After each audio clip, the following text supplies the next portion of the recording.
You have seen the brochure.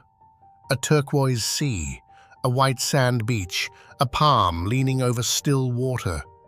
Maybe a boat, bamboo outriggers, a fisherman in silhouette.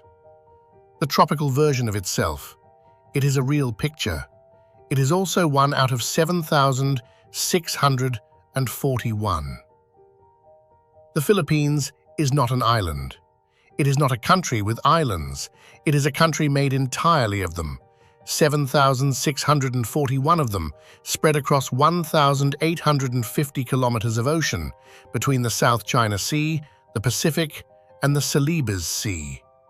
Only about 2,000 of them are inhabited. More than 5,000 have never been officially named. The number itself is not even fixed. In 1945, the official count was 7,107. Generations of Filipino schoolchildren learned that figure by heart. Then, in 2017, the National Mapping Agency turned on a new kind of radar, one that could see through cloud cover, through monsoon, through haze, and it found 534 islands that no map had ever recorded. The country grew, in a single afternoon, by the size of a small province. And the question, for anyone trying to understand what holds it together, begins there. How does a nation made of 7,641 separate pieces of land function as one country?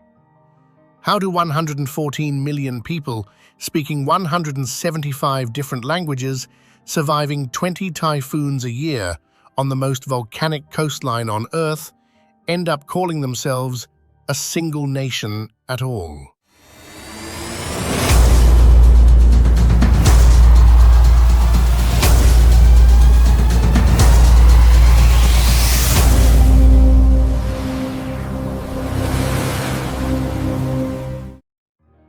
The answer is not the geography.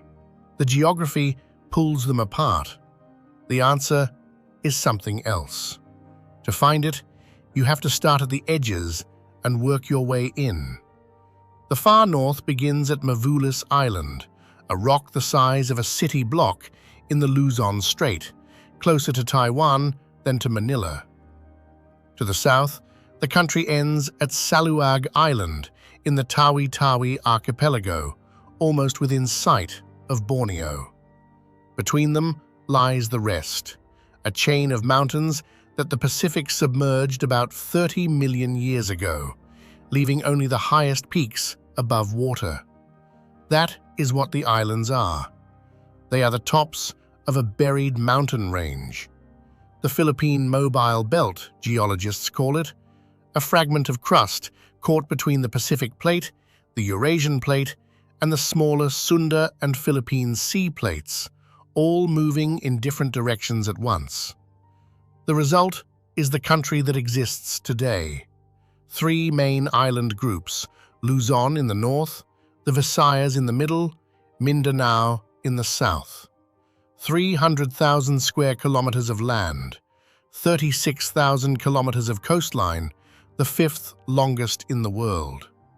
23 active volcanoes, and an average of 20 tropical storms per year, more than any other country on Earth. It is, statistically, the most hazard-prone large country in the world, and about 114 million people live on it.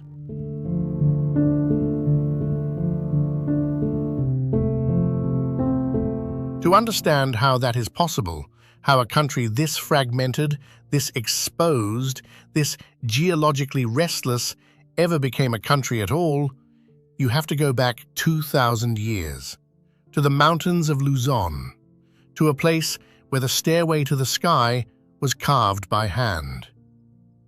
In northern Luzon, 350 kilometers from Manila, the land rises into the Cordillera Mountains. 6,000 feet up, where the air thins and the mist sits permanent in the valleys, the mountains have been carved, not by water, not by erosion, by hand.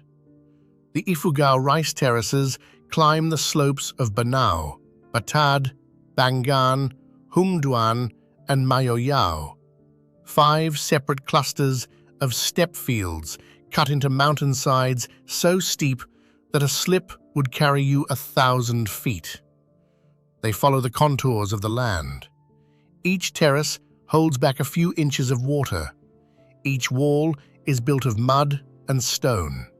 Each one is fed by an irrigation system that draws water from the rainforests above. If you laid the terraces end to end, they would stretch 20,000 kilometers, half the circumference of the Earth. They are at least 2,000 years old. Some researchers believe much older. They were built before the Roman Colosseum, before Hadrian's Wall. They were built by the Ifugao people, who at the time had no metal tools, no draft animals, no wheel. What they had was time, knowledge passed down through generations, and a religion that made farming sacred. In Ifugao belief, rice is not a crop. It is the gift of Apo Namalyari, the all-powerful, and every part of its cycle has its rite. The planting, the weeding, the harvest. Each is presided over by the Mumbaki, the priest-shaman, who chants the names of the ancestors and the names of the rice itself. The traditional variety they plant is called Tinawon. It grows once a year, takes 7 months to mature, and produces less than half the yield of the modern strains grown in the lowlands. It is grown anyway, because the chants, 3 days long, learned by heart, only work for Tinawon. The terraces are not, technically, the most efficient way to grow rice. They are an extraordinary way to belong to a place. For 2,000 years, the Ifugao stayed. The Spanish, who arrived in 1521, never conquered them. The Cordilleras were too steep, the warriors too skilled, the resistance too organized. The Americans tried later, with somewhat more success, but the highlands kept their old gods, their old terraces, their old language.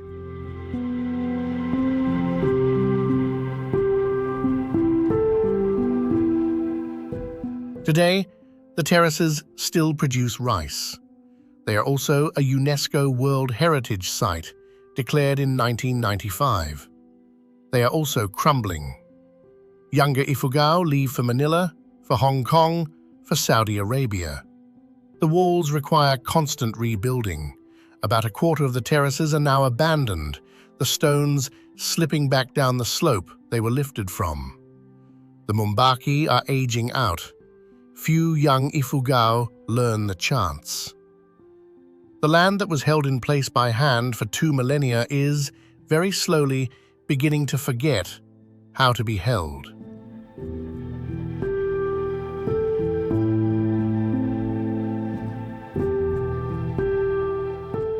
"600 kilometers south of Banaue, in the Visayas, lies a smaller island called Mactan. It is mostly flat. Coral reefs ring its shore. Today, it carries the runways of Cebu's International Airport. In April of 1521, it carried something else.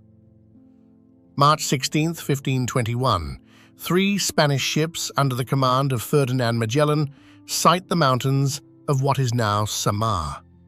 They are the first Europeans to set foot in the archipelago. Magellan does not know what country he is in. The country does not yet exist. Over the next 6 weeks, he travels south. He befriends Raja Humabon, the chief of Cebu, and convinces him to be baptized into the Catholic faith, the first Filipino chief to convert. He gives Humabon's wife an image of the infant Jesus, the Santo Niño, that survives to this day in a basilica in Cebu City. He then asks the smaller chiefs in the area to accept Spanish authority. Most do. One does not.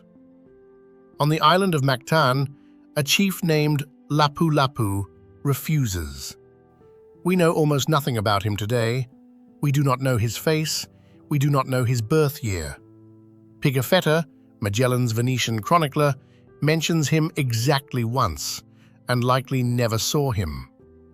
What is known is what he did on the morning of April 27th, 1521. Magellan landed on Mactan 3 hours before dawn with 60 Spanish soldiers in armor, plus the crews of 3 boats. The boats anchored beyond crossbow range, blocked by coral.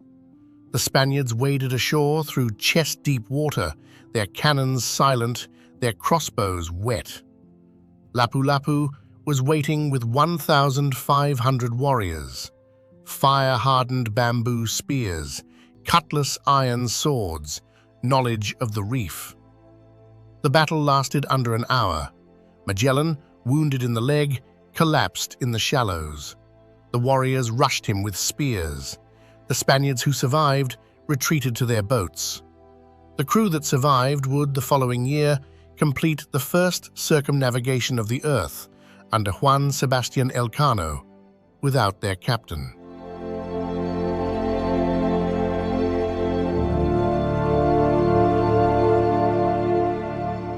In Spanish history, Magellan is the explorer who proved the world was round. In Philippine history, Lapu-Lapu is the first man who refused. The Spanish would return 44 years later, in 1565, under Miguel López de Legazpi. They would conquer most of the islands and rule them for 333 years. They would impose Catholicism, surnames, taxation, and a colonial economy built on tobacco and sugar. But the moment on the beach at Mactan is remembered. Every April, in the city now called Lapu-Lapu City, the battle is reenacted on the same sand. The chief, the man whose face nobody knows, wins again. To understand what the Spanish made of the islands, you have to walk into Intramuros. It is in central Manila, on the south bank of the Pasig River, 2.5 square miles of stone walls and gates and cobbled streets. The name means within the walls. It was the original Spanish city, built in 1571, fortified through the next century, sealed at night by drawbridges, and watched from bastions named for saints. Inside, there were churches, convents, a printing press, a university founded in 1611, older than Harvard, a grid of streets named after Spanish governors. Outside, there were Filipinos. The wall was the system. For 3 centuries, the Spanish ruled the islands through Intramuros. The friars came first: Augustinians, Dominicans, Franciscans, Jesuits, and the Philippines became, and remains, the only Catholic-majority country in Asia. By the end of Spanish rule, more than 80% of the population had been baptized. Most still are. In 1849, the colonial governor issued a decree that every Filipino family must take a Spanish surname from an official list. Thousands of names were assigned by region, sometimes alphabetically. Today, the names of half the Philippines, Santos, Reyes, Cruz, Garcia, Mendoza, are inheritances from that single document. The names came from Spain, the land, the language, the rice, the religion before Christianity. Those came from somewhere older. One of the men who tried to hold both at once was named Jose Rizal. He was born in 1861 in Calamba, a town south of Manila. His ancestry was Filipino, Spanish, and Chinese, the mestizo class that the Spanish had created and that had now begun to outgrow them. He trained as an ophthalmologist in Madrid. He read Voltaire, Heine, Cervantes. He spoke at least 10 languages, and he wrote 2 novels. The first, Noli Me Tangere, published in Berlin in 1887, described the Philippines as he had seen it: the abuses of the friars, the corruption of the colonial courts, the suffocation of the Filipino middle class. The second, El Filibusterismo, published 4 years later, asked what happens when reform fails. Both were banned in the Philippines. Both were read anyway. On December 30th, 1896, the Spanish authorities executed Rizal by firing squad on a field overlooking Manila Bay. He was 35 years old. He had been convicted of inciting rebellion through his writings.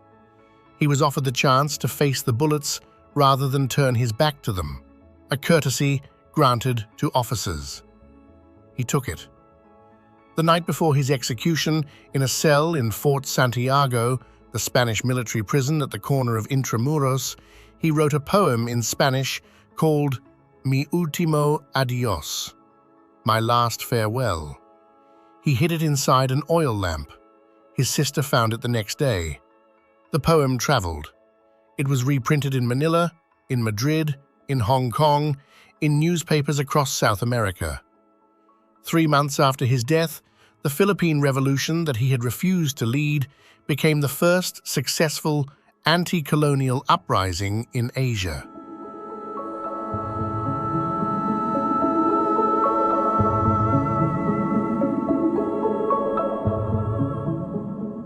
The walls of Intramuros still stand today. The bastions, the gates, the old Spanish stones.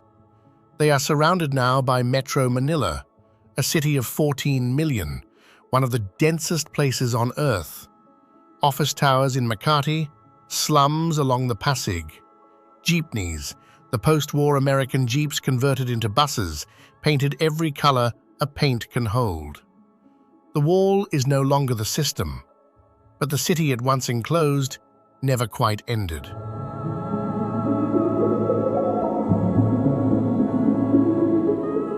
"500 kilometers north of Manila, on the coast of Ilocos Sur, there is a town called Vigan.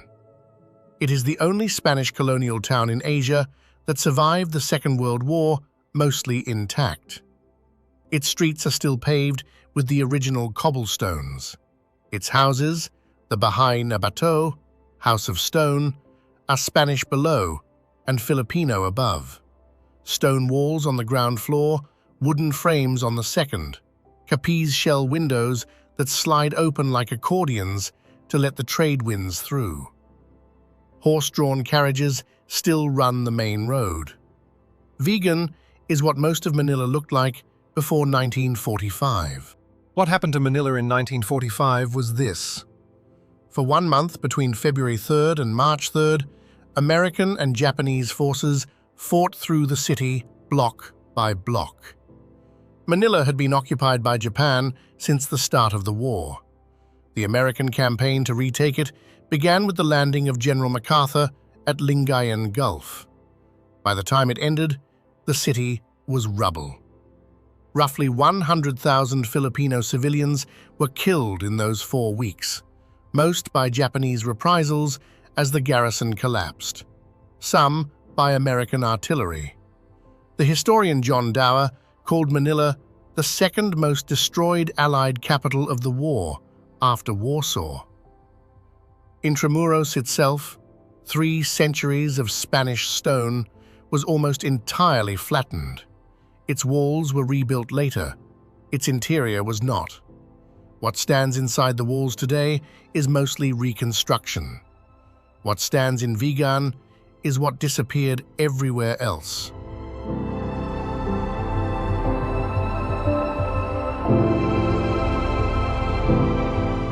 The Philippines is, in many ways, a country where the surviving evidence is small. There is no Angkor Wat here, no forbidden city. The pre-colonial Filipino civilization wrote in a script called Baybayin, on bamboo and on leaves, materials that do not last. The Spanish burned much of what was left. The war burned much of what the Spanish had built. The typhoons take a little more each year. And yet, in the south, one civilization endured. 800 kilometers south of Manila, beyond the central Visayas, the islands stop being Catholic. They become Muslim. The Sulu archipelago is a chain of 190 islands running southwest from the tip of Mindanao toward Borneo. The largest is Jolo. The capital, also called Jolo, sits on a curved bay between coral reefs and a dormant volcano. The people are called the Tausug, people of the current, and they were Muslim before the Spanish ever heard of the islands. In 1380, a Sufi scholar named Karim-ul-Makdum arrived from Sumatra and built the first mosque in the archipelago. 70 years later, an Arab adventurer named Sharif-ul-Hashim married into the local royal family and founded the Sultanate of Sulu, among the oldest Muslim states in the region. At its peak in the 17th century, the Sultanate stretched from Mindanao across the Sulu Sea to northeastern Borneo. Its trade reached China, Brunei, the Spice Islands. Its sailors knew the monsoons. Its swordsmiths forged the kris and the kampilan, weapons whose curved blades are now museum pieces. The Spanish, when they arrived from the north with their cannons and their friars, could not take it. They tried for 300 years. They built fortresses in Zamboanga, in Cotabato, in Jolo. They burned villages. They sent expeditions. The Sulu warriors raided their settlements in turn, sailing north in fleets of war canoes, the Caracoa, and capturing Christian villages from Luzon and the Visayas as captives. It was a slow, vicious conflict that lasted from 1578 to 1898. The Spanish called it the Moro Wars. The Tausug remember it as the defense of the land. The Spanish never won. They withdrew in 1898 after losing the Spanish-American War. The Americans inherited the problem. By 1915, after a different kind of campaign, the Sultanate had signed away its temporal power. But the people remained.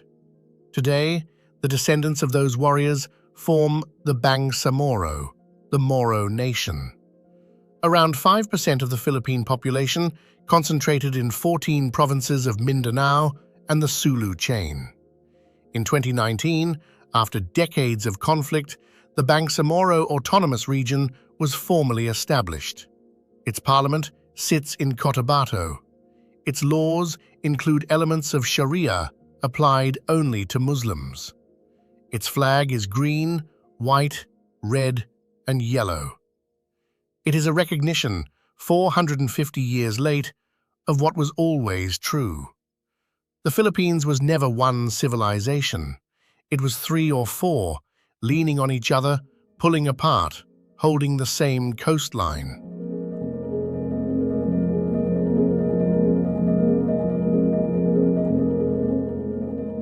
If you sail west from Mindanao, past the deep trench of the Sulu Sea, you reach the edge of something larger. The Coral Triangle. 6 million square kilometers of ocean spanning the Philippines, Indonesia, Malaysia, Papua New Guinea, the Solomon Islands, and Timor-Leste. Marine biologists call it the Amazon of the seas. It contains 75% of all known coral species on Earth and 40% of the world's reef fish. The Philippines sits at its northern apex. In the middle of the Sulu Sea, 150 kilometers from the coast of Palawan, lies a reef system called Tubataha. 2 atolls, 10,000 hectares of living coral, 2 coral islets too small for any settlement. It is the most isolated coral reef in the Philippines and possibly the most pristine in Southeast Asia. The numbers are difficult to take in. 360 species of coral, about half the world's described total, 600 species of fish, 12 species of shark, 13 species of dolphin and whale, 100 species of bird. Critically endangered hawksbill turtles nest on its sand. White-tip reef sharks patrol its walls, a vertical coral cliff that drops 100 meters into blue water.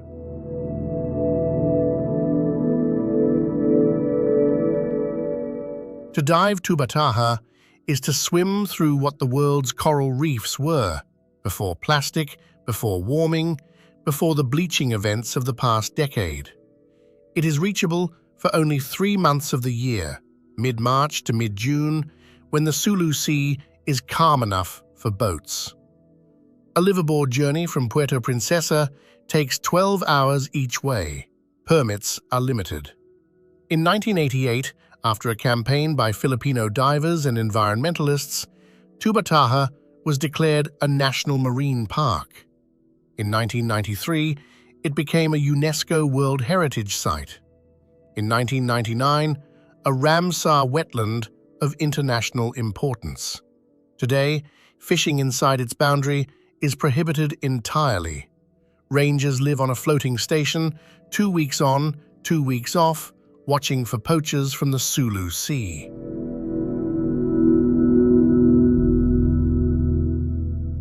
The coral, for now, is winning.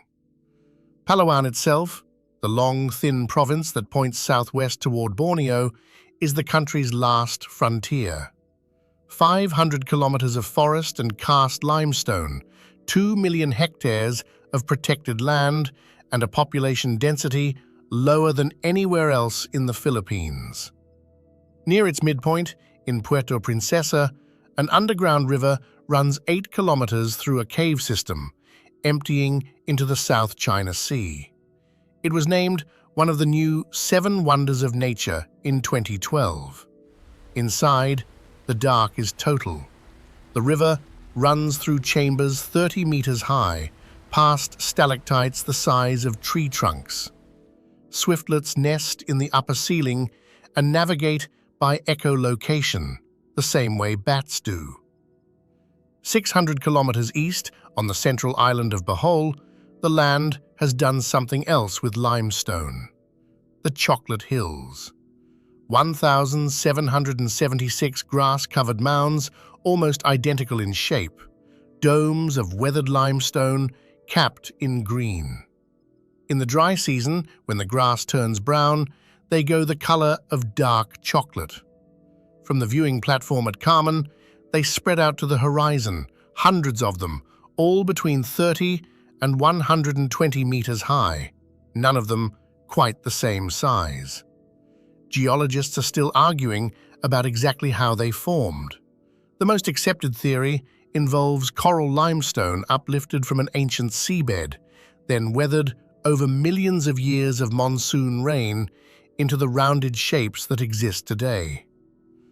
The Filipino name for them, Socolate, was given by a 14-year-old in a school essay in the 1940s. On the same island, in a small forest near the town of Labuc, lives one of the smallest primates on Earth, the Philippine tarsier. 16 centimeters tall, a body roughly the size of a man's fist. Eyes that, relative to body size, are the largest of any mammal, each eye larger than the tarsier's brain. They are fixed in their sockets, so the tarsier turns its entire head, owl-like, to look around. It hunts insects at night. It cannot survive in captivity for long. It sleeps clinging to bamboo. Its call is so high-pitched that humans cannot hear most of it. There are fewer than 10,000 left. The forests they live in are vanishing. The Philippine Tarsier Foundation in Corella runs a sanctuary where visitors walk on prescribed paths and speak in whispers. The animal is so easily stressed that the wrong noise can stop its heart. It has been on these islands by the fossil record for 45 million years, longer than the islands have been above water in their present form.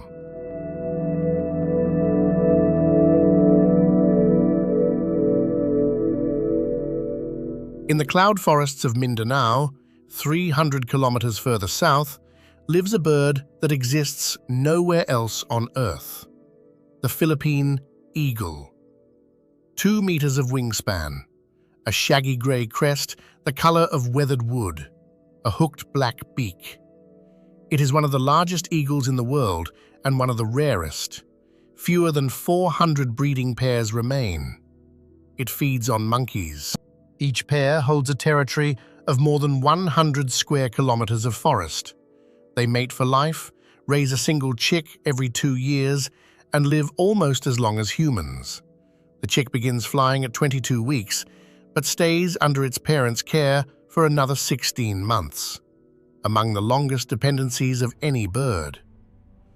The eagle was declared the country's national bird in 1995. Killing one carries a prison sentence of up to 12 years. But the forest itself has been declining for a century. Logging, mining, shifting cultivation, settlement. Mindanao's old-growth lowland forest is largely gone. What remains is in the highlands, on Mount Apo, on Mount Hamigitan, on the cloud-soaked ridges where the eagles still pair. In December, when the female lays her single egg in a high nest of branches and orchids, the future of the species pauses on it. On Mindoro Island, between Luzon and the Visayas, another species exists in even smaller numbers. The tamarau, a dwarf buffalo about 1 meter tall at the shoulder, found only on Mindoro. Once there were 10,000. Now there are fewer than 500, restricted to a single mountain range called Mounts Iglit-Bako. In the Visayan forests, where the warty pig of those islands hides in shrinking patches of woodland, there are perhaps 250 animals left. And off the coast of Sorsogon, in the south of Luzon, the largest fish in the world drifts past the village of Donsol every year. Whale sharks, up to 12 meters long, plankton feeders, harmless, slow.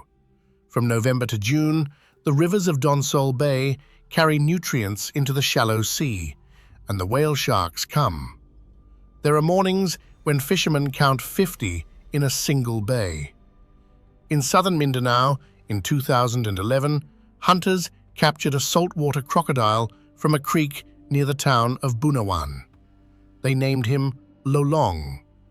He measured 6 meters and 17 centimeters from snout to tail, the largest crocodile ever captured alive anywhere on Earth. He weighed more than 1,000 kilograms. He had, in the years before his capture, taken the life of at least one fisherman and possibly a young girl. He lived for 2 years in a small enclosure built for him in the town, then died of pneumonia in 2013. His skeleton is now on display at the National Museum in Manila. The marshes of Mindanao still hold others, none confirmed at his size. The country is, by every biological measure, one of the most species-rich nations on Earth. It is also one of the most endangered. The forests have lost more than 70% of their original cover. The reefs have lost half. The languages, the 175 living tongues, are losing speakers each generation. The Philippines is full, and it is, very quietly, becoming smaller. To understand why anything survives here at all, and how, you have to fly 700 kilometers north of Manila, past the tip of Luzon, to a place where the islands are closer to Taiwan than to the rest of their own country. Batanes. 10 small islands at the northernmost point of the Philippines. Population, about 18,000. Wind, almost constant. Typhoons, about 20 a year, sometimes a Category 5, sometimes 2 in a single week. It is the most exposed inhabited landscape in the country, and the houses there are the oldest. The Ivatan people, the dominant ethnic group of Batanes, have lived on these islands for at least 4,000 years. They are Austronesian, related more closely to the indigenous peoples of Taiwan than to the lowland Filipinos. They speak Ivatan, a language unintelligible to a Manila resident. They herd small cattle on hillsides green from the wind, and they build their houses out of stone. An Ivatan house, the Sinadumparan, has walls 2 feet thick, made of limestone bound with mud and lime mortar. The roof is thatched with kogan grass tied down in layers, woven so dense that a typhoon's wind cannot lift it. The whole structure squats into the hillside, with the windward wall almost windowless. Some of these houses are 200 years old. They have survived hundreds of typhoons. The technique was developed by the Ivatan over centuries. The thatch is replaced every 15 years or so. The walls are repaired after every major storm. The architecture is so well suited to the local conditions that the Philippine government, after every recent typhoon disaster, has studied it, looking for ways to apply Ivatan principles to lowland housing. The Ivatan also have something else, a code of communal labor called Kapay-Vanuvanua. When a house needs to be built or repaired, the village builds it together. When a fishing boat must be carried up the cliff before a storm, the village carries it. When a person dies, the village digs the grave together in the cliffside cemeteries where the wind howls through the gravestones. It is one of the oldest forms of social organization in the country, and it is, in many ways, what the country runs on.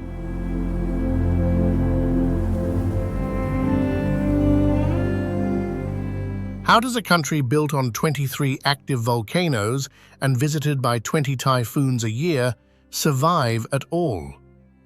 The Ivatan answer is by knowing where the wind is. The rest of the country has had to learn other answers.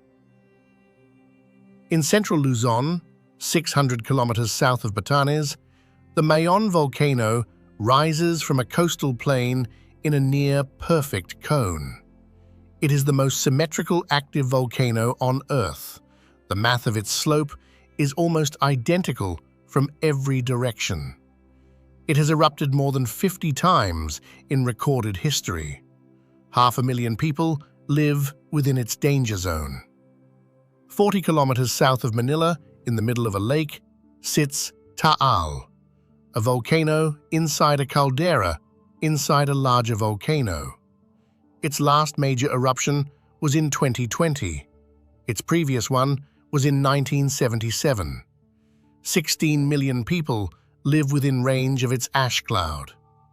In Mindanao, Mount Apo, the highest peak in the country, 2,954 meters, sleeps for now.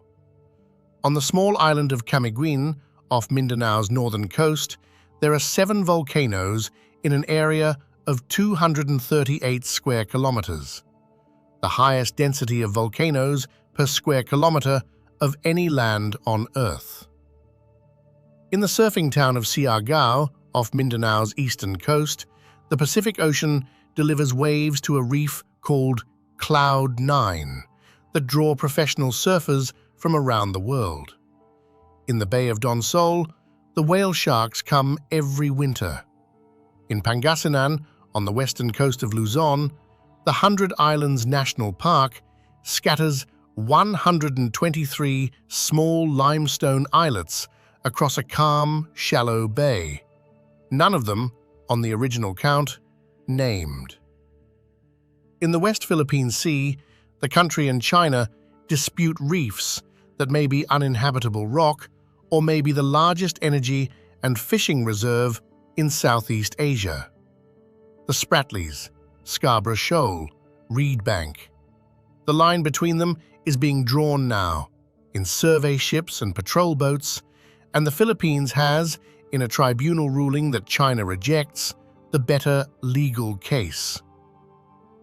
All of this, every coast, every cone, every reef, sits inside the ring of fire. The fault zone, where the Pacific Plate dives under the Eurasian Plate at the rate that a fingernail grows. The friction heats the rock melts, the magma rises. The country is geologically still being built. And in November of 2013, the geology was not the threat. The sky was. November 8th, 2013, 5:30 in the morning. Super Typhoon Yolanda, international name Haiyan, makes landfall on the eastern coast of Samar.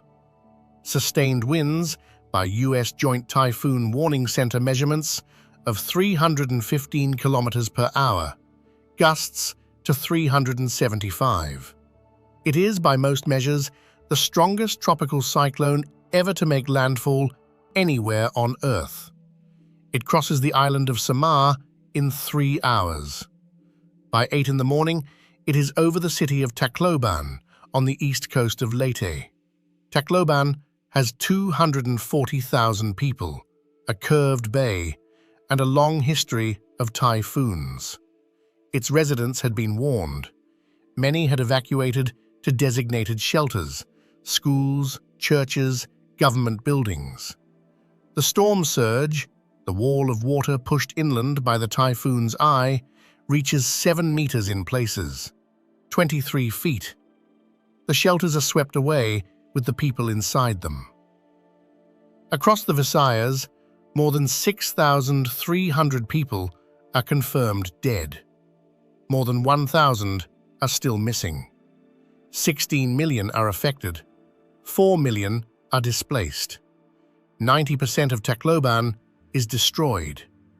It is the deadliest natural disaster in the modern history of the Philippines. In the days that followed, the world watched bodies float in the streets of a Catholic city while the church bells, somehow still standing, were rung for the dead. Filipino emergency responders worked through tropical heat and the smell of decay. Foreign aid arrived. The reconstruction, a decade later, is still going. The same storm system, weakened, would hit Vietnam 2 days later. Then, it would dissipate over southern China. In the Philippines, 2013 is remembered as the year Yolanda came. And yet, even after Yolanda, the typhoon is not the worst thing the country has lived through. The worst thing happened on a single morning in June of 1991. To the north of Manila, to a mountain that nobody until that morning had been particularly afraid of. Mount Pinatubo sits about 90 kilometers northwest of Manila on the boundary of 3 provinces in central Luzon. It is, or was, 1,485 meters high. Dense jungle covered its slopes. The Aita people lived on its flanks, as they had for centuries. The Aita were among the first people in the Philippines. They are dark-skinned, small in stature, Austronesian by language now, but genetically connected to populations that arrived in the islands more than 30,000 years ago. They live by hunting, by gathering, by shifting cultivation. On Pinatubo's slopes, they had villages, gardens, sacred sites. They had a name for the volcano, Apo Namalyari, the all-powerful. Until April of 1991, the volcano had not erupted for at least 500 years. Most Filipinos had never heard of it. It was not on the list of dangerous volcanoes. It was not monitored. Then it began to wake up. On July 16, 1990, a magnitude 7.8 earthquake, comparable in size to the 1906 San Francisco quake, struck 100 kilometers northeast of Pinatubo. Most of its damage was elsewhere. But beneath Pinatubo, the rock was squeezed. Steam began to vent on the northwest slope. The Aita noticed first. In early April 1991, a Catholic missionary named Sister Emma Fondavilla, working in an Aita village on Pinatubo's slopes, led a group of villagers to the Philippine Institute of Volcanology and Seismology. They reported the steam. The scientists drove out, looked at the slope, and saw fumaroles, gas vents, appearing where none had existed before. The Philippine government called for help. The United States Geological Survey sent a team led by a volcanologist named Chris Newhall. Within weeks, the joint Filipino-American team had installed seismometers on Pinatubo's flanks. The instruments told them, in real time, that magma was rising. On June 14th, the team convinced President Corazon Aquino and the U.S. Air Force Base commander at Clark Air Base, 25 kilometers from the summit, to order full evacuation. 65,000 people, including all American military personnel and dependents, were moved out in less than 72 hours. It was one of the largest pre-eruption evacuations in human history. On June 15, 1991, at 1:22 in the afternoon, Mount Pinatubo erupts. A column of ash rises 35 kilometers into the stratosphere. Pyroclastic flows, clouds of superheated gas and ash moving at hundreds of kilometers per hour, pour down the volcano's flanks in every direction, scouring valleys, incinerating forest. 10 cubic kilometers of rock and ash are ejected, the second largest volcanic eruption of the 20th century, after Nova Rupta in Alaska in 1912. And on the same day, by improbable timing, Typhoon Yunya passes within 75 kilometers of the summit. The typhoon's rains mix with the falling ash. They form lahars, volcanic mudflows, the consistency of wet concrete, moving at the speed of a car. The lahars pour down the river valleys. They bury entire towns. The town of Bacolor, once the colonial capital of Pampanga, is buried under 9 meters of mud. Its 18th century church spire still rises from the ground today, like a ship sinking in slow motion. About 847 people die. It is, considering the scale of the eruption, a remarkably small number. The figure that should have been killed, by every previous comparison, was in the tens of thousands. The evacuation, prompted by the ATA who walked down the mountain in April to find the scientists, is now studied in volcanology departments as one of the most successful disaster mitigations in modern history. But the ATA themselves had lost everything. About 20,000 of them were displaced from their ancestral land. Most never returned. Many ended up in resettlement camps in the lowlands, where they were strangers to the soil, where the children went to Filipino-language schools, where the old chants for the mountain no longer fit the geography. The lahars continued for 10 more years. Every monsoon, the rains remobilized the ash on the slopes, and the rivers ran with mud again. Bridges were rebuilt and washed away. Rice paddies that had fed central Luzon for generations were buried meters deep. And around the planet, the consequences spread. Pinatubo had injected 20 million tons of sulfur dioxide into the stratosphere. The gas combined with water to form sulfate aerosols. The aerosols drifted around the Earth in a thin veil, reflecting roughly 2.5% of incoming sunlight back into space. For 2 years, the global average temperature dropped by 0.5 degrees Celsius. A volcano on a single island in the Pacific had, measurably, briefly, cooled the planet. The Ayeta of Pinatubo were not aware of this when it happened. They were in resettlement camps, learning new words for things they already knew. But in 2009, after 18 years of negotiation, 454 Ayeta families were granted the first official certificate of ancestral domain title to land on the slopes of Pinatubo. 7,440 hectares, a piece of the mountain that had taken their villages back. Many of them have returned. The volcano today is quiet. A crater lake fills its summit caldera, turquoise, mineral-rich, and almost 2 kilometers across. Tourists hike to the rim. Local guides, many of them Ayeta, lead the trails.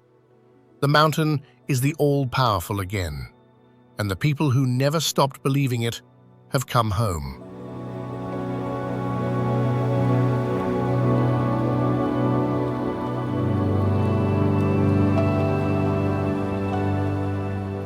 The Philippines is held together across 7,641 islands, 20 volcanoes, 20 typhoons a year, 3 colonial inheritances, and 175 languages by something that does not show on the map.